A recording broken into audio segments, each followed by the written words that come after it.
Group, जो सोचता है वो करता है। आपके अपने सपनों का आशियाना। नमस्कार, आप देख रहे हैं भारत लाइव। मैं वेद सिंह और आपका स्वागत है आपके पसंदीदा कार्यक्रम नहले पे दहला में। आज हम बाबा से जानेंगे कि नीतीश ने तेजस्वी की सारी मेहनत पर कैसे पानी फेर दिया, वोटिंग से पहले पलट दिया रिजल्ट। बाबा, क्या कहना है आपका इस पे? देखिए, कहना तो यही है कि ये जो चुनाव चल रहा है 2024 में लोकसभा का, जिसका 2 चरण हो गया है, उसके बाद से धीरे धीरे करके चीजें बदलने लगी हैं। और क्या बदलने लगी हैं वो आपको समझाने की कोशिश करते हैं। हालांकि इस पर कई बार हम बहस कर चुके हैं, चर्चा कर चुके हैं, लेकिन जो कल के मोदी के भाषण है और इसके बाद तेजस्वी यादव के खेमे में जो खलबली मची है, वो बहुत सारी कहानियों को कह रही है। पिछले 10 साल में जो कुछ भी हुआ है उसकी चर्चा खूब हो रही है, क्या नहीं हुआ है इसकी भी चर्चा हो रही है। लेकिन एक बात है जिसको लेकर के दोनों ही खेमे अपने अपने वोट बैंक के दावे करते हैं। जहां लालू प्रसाद के 33% वोटरों को एकजुट होने की बात को लेकर के हमेशा एनडीए गठबंधन या लालू विरोधी जितने भी दल हैं वो सब परेशान रहते हैं, तो इस बार उसके काट के लिए एक अलग से तैयारी की गई है। आपने देखा होगा कि जिस तरह से नीतीश ने तेजस्वी के साथ 17 महीने तक सरकार चलाया और उसके बाद बाहर निकलते ही जिस तरह के शब्दों का, भाषा का प्रयोग कर रहे हैं, आपको आश्चर्य नहीं हो रहा है कि आज से 4 महीने पहले तक नीतीश कुमार उसी तेजस्वी यादव को मुख्यमंत्री के कुर्सी तक देख रहे थे, उन पर भविष्य देख रहे थे।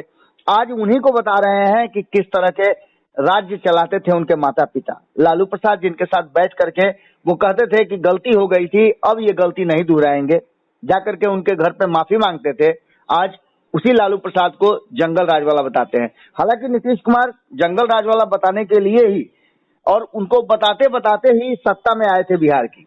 लेकिन अब जबकि ये 2024 का चुनाव आगे बढ़ रहा है और ये कहा जा रहा है कि 2 चरण में कांटे की टक्कर है, नीतीश कुमार 5 सीटों पे बड़ी भयंकर टक्कर में है, कुछ भी परिणाम आ सकता है। उसके बाद से नीतीश कुमार का एंगल चेंज हुआ और उन्होंने सीधे तौर पे, आपने देखा होगा कि हमला शुरू कर दिया लालू प्रसाद पे।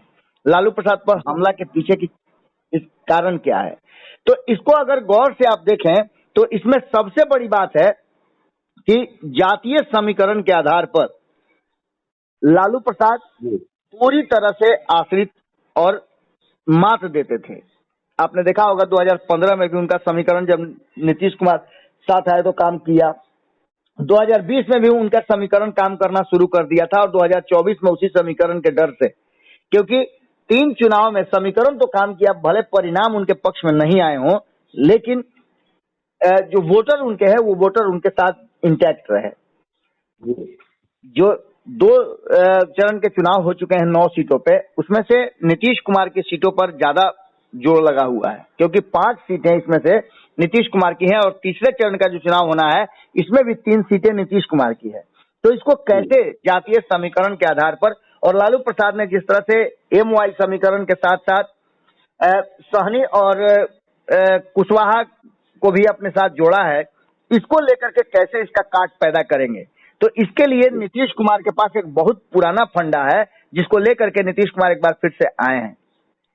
एनडीए को 35% पचपवनिया वोटर जो हैं वो हमेशा से वोट करते रहे हैं और नीतीश कुमार का जो कुर्मी कोयरी और उनका जो हिडन मतदाता है, महिला मतदाता, वो सब मिल करके कहीं ना कहीं ये 50 से 52% के आसपास हो जाते हैं और इसी में कमोबेश वोटिंग होती है।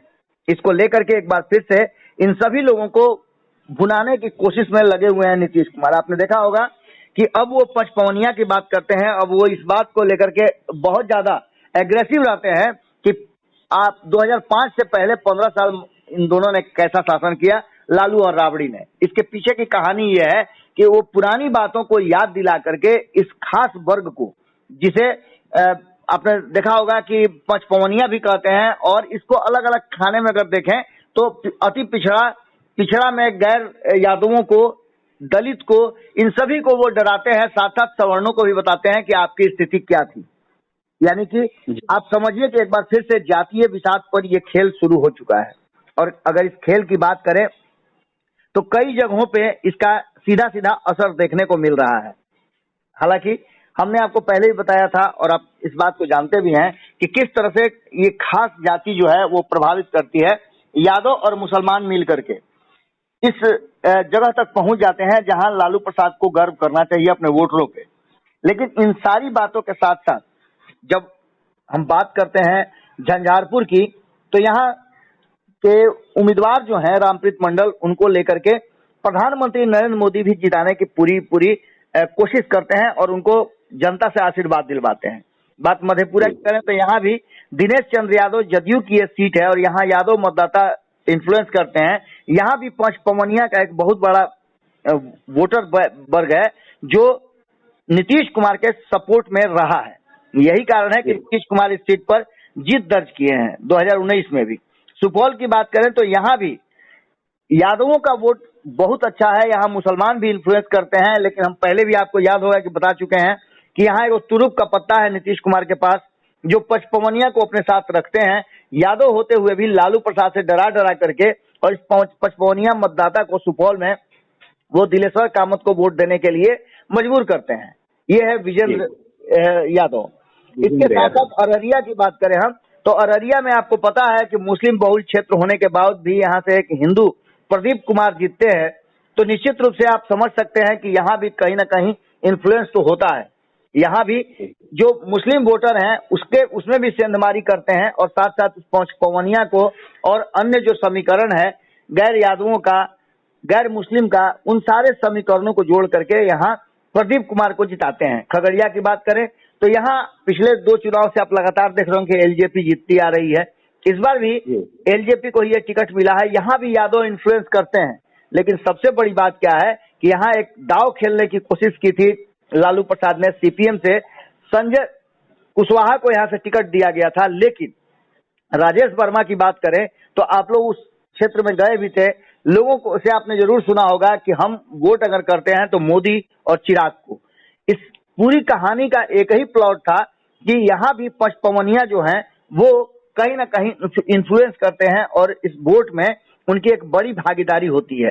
अब इन सारी बातों को लेकर के इतना तो तय मान के चल सकते हैं आप कि ये पूरा का पूरा कहानी एक तरफ शिफ्ट होता है और एक तरफ शिफ्ट होने के साथ साथ ये कहानी यही बताती है कि नीतीश कुमार एक बार फिर से अपने रंग में आ गए हैं। नीतीश कुमार को लेकर के कहा जा रहा था कि वो बहुत कुछ नहीं कर पाएंगे, लेकिन अचानक से नीतीश कुमार, आपने देखा होगा पहले और दूसरे चरण के बाद, वो पूरी तरह से अब फिट नजर आ रहे हैं और जब मंच पर चढ़ते हैं तो इस तरह की बातें करते हैं कि जनता उनके तरफ और उनकी बातों पर आकृष्ट होती नजर आ रही है।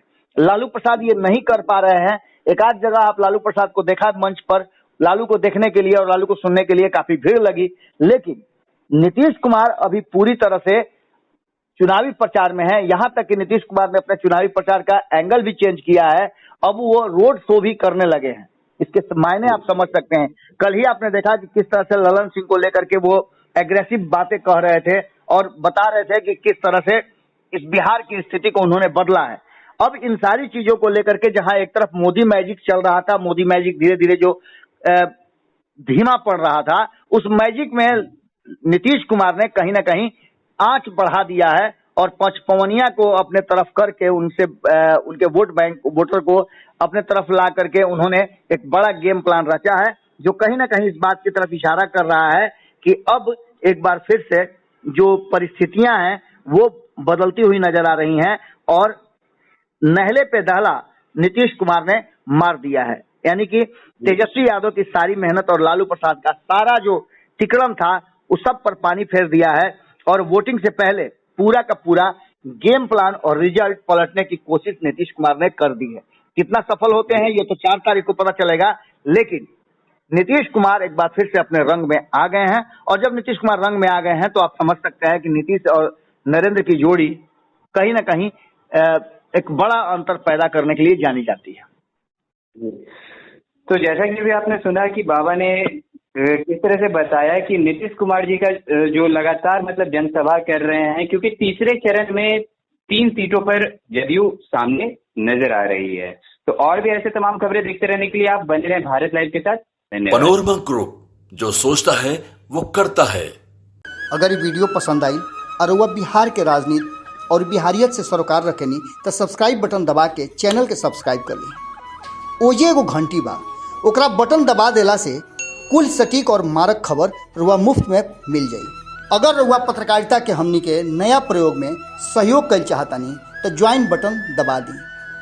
पेटीएम नंबर नोट कर ली 9386816700। धन्यवाद।